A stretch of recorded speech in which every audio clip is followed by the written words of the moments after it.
എല്ലാവർക്കും നമസ്കാരം.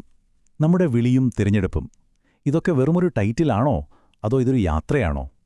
അപ്പോൾ ബൈബിൾ വളരെ പ്രാധാന്യത്തോടെ പറയുന്ന ഈ ഒരു വിഷയത്തിലേക്ക് നമുക്കൊന്ന് ഇറങ്ങിച്ചെല്ലാം. ഇതെന്തുകൊണ്ടാണ് ഇത്ര പ്രധാനപ്പെട്ടതാകുന്നത് എന്ന് നമുക്ക് നോക്കാം.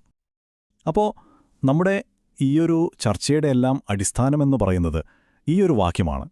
ഇത് ശരിക്കും പത്രോസ് അപ്പോസ്തലൻ ഓരോ വിശ്വാസിക്കും നൽകുന്ന വളരെ ശക്തമായൊരു ഓർമ്മപ്പെടുത്തലാണ്. അതായത്, നമ്മൾ വിശ്വസിച്ചു, അതോടെ എല്ലാം കഴിഞ്ഞു എന്ന രീതിയിലിരിക്കരുത്. മറിച്ച് നമ്മുടെ ഈ വിളിയും തെരഞ്ഞെടുപ്പുമൊക്കെ ഉറപ്പുള്ളതാക്കാൻ നമ്മൾ കുറച്ചുകൂടി ഒന്ന് പരിശ്രമിക്കണം. അതെ, നമ്മൾ മനസ്സിലാക്കേണ്ട ഒരു പ്രധാന കാര്യം ഇതാണ്. നമ്മൾ തിരഞ്ഞെടുക്കപ്പെട്ടു എന്ന് പറയുന്നത് നമ്മുടെ ആത്മീയ യാത്രയുടെ ഒരു ഫുൾ സ്റ്റോപ്പ് അല്ല. അത് ശരിക്കും പറഞ്ഞാൽ ആ യാത്രയുടെ ഒരു തുടക്കം മാത്രമാണ്. ഇതങ്ങനെ കിട്ടി ഭിത്തിയിൽ തൂക്കിയിടാനുള്ളൊരു സർട്ടിഫിക്കറ്റ് അല്ല. മറിച്ച് ഓരോ ദിവസവും നമ്മൾ മുന്നോട്ട് പോകേണ്ട ജീവസുറ്റ ഒരു യാത്രയാണ്. ഒരു ചടങ്ങിൽ തുടങ്ങി അവിടെ തീരുന്ന ഒന്നല്ല ഇത്.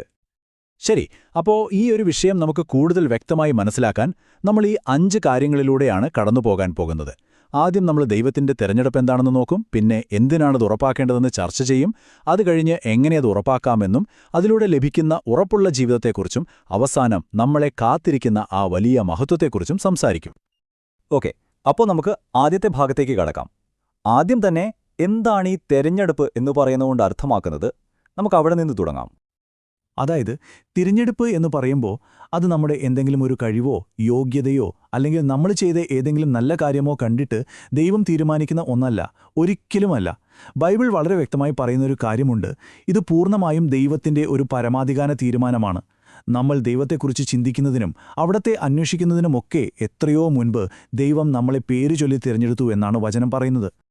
ഇപ്പം നമ്മൾ പറഞ്ഞ ഈ ആശയത്തിന് ഏറ്റവും വലിയൊരു തെളിവാണ് യേശുവിൻ്റെ തന്നെ ഈ വാക്കുകൾ.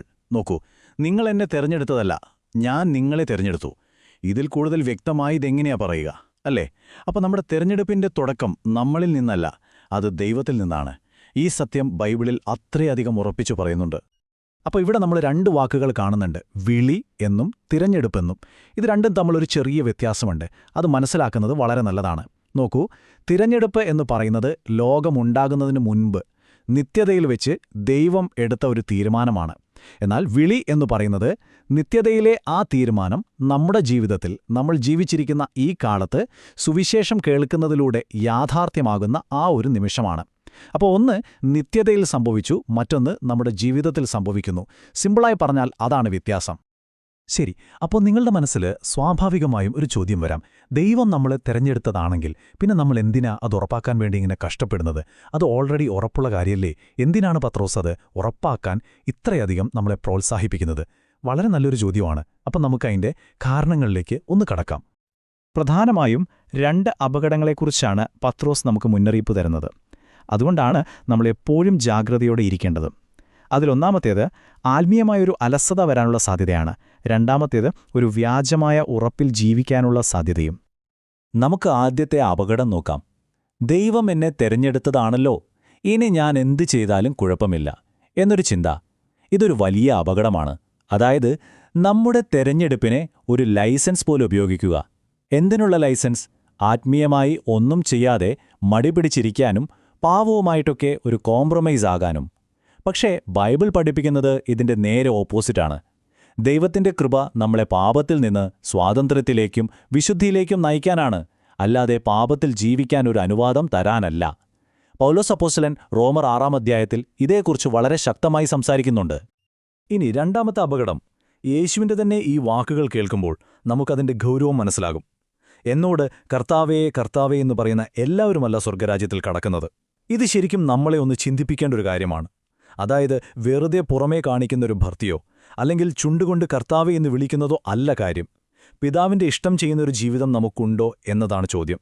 അതുകൊണ്ടാണ് നമ്മുടെ വിശ്വാസം ആത്മാർത്ഥമാണോ, അതിന് ആഴമുണ്ടോ എന്നൊക്കെ നമ്മൾ തന്നെ സ്വയം ഉറപ്പുവരുത്തേണ്ടത് ഇത്രയും പ്രധാനപ്പെട്ടതാകുന്നത്. ഓക്കെ, അപ്പോൾ ഈ അപകടങ്ങളൊക്കെ നമ്മൾ കണ്ടു. ഇനി അടുത്ത ചോദ്യം ഇതാണ്, എങ്ങനെയാണ് ഈ ഉറപ്പ് നമ്മുടെ ജീവിതത്തിൽ നേടിയെടുക്കാൻ അല്ലെങ്കിൽ പടുത്തുയർത്താൻ സാധിക്കുന്നത്? സന്തോഷമുള്ള കാര്യം എന്താണെന്ന് വെച്ചാൽ, ഇതിന് വളരെ പ്രായോഗികമായ ഒരു വഴികാട്ടി പത്രോസ് അപ്പോസ്തലൻ തന്നെ നമുക്ക് നൽകുന്നുണ്ട്. ഒരു 8 സ്റ്റെപ്പ് പ്ലാനാണെന്ന് വേണമെങ്കിൽ പറയാം. പത്രോസ് പറയുന്ന ഈ ഒരു ലിസ്റ്റ് നോക്കൂ. ഇതു ശരിക്കും ഒന്നിനു മുകളിൽ ഒന്നായി പണിതു പോകേണ്ട കാര്യങ്ങളാണ്. നമ്മുടെ എല്ലാം അടിസ്ഥാനമായ വിശ്വാസത്തിൽ തുടങ്ങുന്നു. എന്നിട്ട് അതിനോട് സദ്ഗുണം ചേർക്കാൻ പറയുന്നു. പിന്നെ അറിവ്, സംയമനം, ക്ഷമ, ഭക്തി, സഹോദരസ്നേഹം, അങ്ങനെ പോയി അവസാനം എല്ലാത്തിനെയും പൂർണ്ണമാക്കുന്ന സ്നേഹത്തിലെത്തുന്നു. ഇവിടെ ശ്രദ്ധിക്കേണ്ട ഒരു കാര്യം, ഈ ഗുണങ്ങളൊക്കെ എനിക്കുണ്ട് എന്ന് പറയുന്നതിലല്ല കാര്യം. അത് നമ്മുടെ ജീവിതത്തിൽ ഓരോ ദിവസവും വർദ്ധിച്ചുകൊണ്ടിരിക്കണമെന്നാണ് പത്രോസ് പറയുന്നത്. ശരി, അപ്പോൾ നമ്മൾ ഈ പറഞ്ഞതുപോലെ ജീവിതത്തിൽ മുന്നോട്ട് പോകുമ്പോൾ എന്താണ് സംഭവിക്കുന്നത്? അതിൻ്റെ ഒരു ഫലം എന്തായിരിക്കും? ബൈബിൾ വളരെ വ്യക്തമായി 2 ചിത്രങ്ങൾ നമ്മുടെ മുന്നിൽ വയ്ക്കുന്നുണ്ട്. ഒന്ന്, ഈ ഗുണങ്ങളോടുകൂടി ഉറപ്പുള്ളൊരു ജീവിതം നയിക്കുന്നവരുടെ ചിത്രം.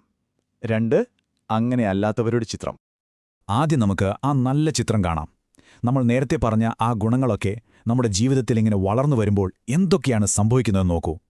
നമ്മുടെ ആത്മീയ ജീവിതത്തിന് ഒരു സ്റ്റെബിലിറ്റി വരും, ഒരു സ്ഥിരത. പാപത്തോടൊരു വെറുപ്പ് തോന്നിത്തുടങ്ങും. ഒരു വിശുദ്ധ ജീവിതം നയിക്കാൻ നമുക്ക് സാധിക്കും.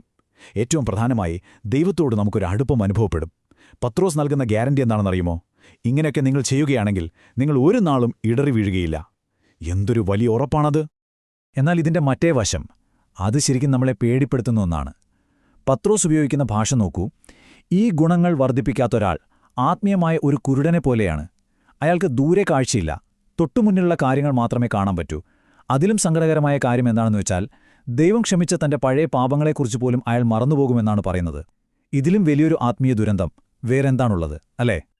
അപ്പോ ഈ യാത്രയിൽ ഇടറി വീഴാതെ തങ്ങളുടെ വിളിയും തിരഞ്ഞെടുപ്പും ഉറപ്പാക്കി മുന്നോട്ടു പോകുന്നവരെ കാത്തിരിക്കുന്നതെന്താണ്?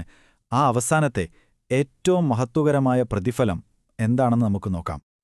ഇവിടെയാണ് ഏറ്റവും മനോഹരമായ വാഗ്ദാനമിരിക്കുന്നത്. ഈ യാത്രയുടെ അവസാനം നമുക്ക് ലഭിക്കുന്നത് കഷ്ടിച്ച് സ്വർഗ്ഗത്തിൽ കടന്നുപറ്റുന്നൊരു എൻട്രി പാസ് അല്ല. വചനം പറയുന്നത് സമൃദ്ധമായൊരു പ്രവേശനം ലഭിക്കുമെന്നാണ്. അതായത് ഒരു റിച്ച് വെൽക്കം. ഒരു രാജാവിനെ വരവേൽക്കുന്നത് പോലെയുള്ളൊരു ഗംഭീരമായ സ്വാഗതമാണ് ദൈവം നമുക്കായി ഒരുക്കിവച്ചിരിക്കുന്നത്.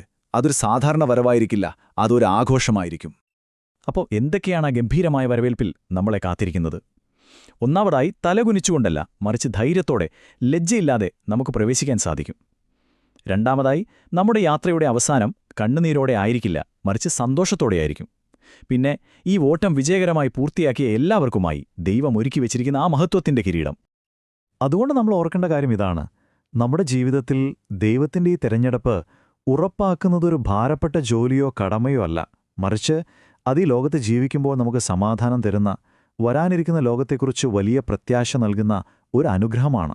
ആ ഉറപ്പിലും പ്രത്യാശയിലും നമുക്ക് ഓരോ ദിവസവും ധൈര്യമായി മുന്നോട്ടു പോകാം.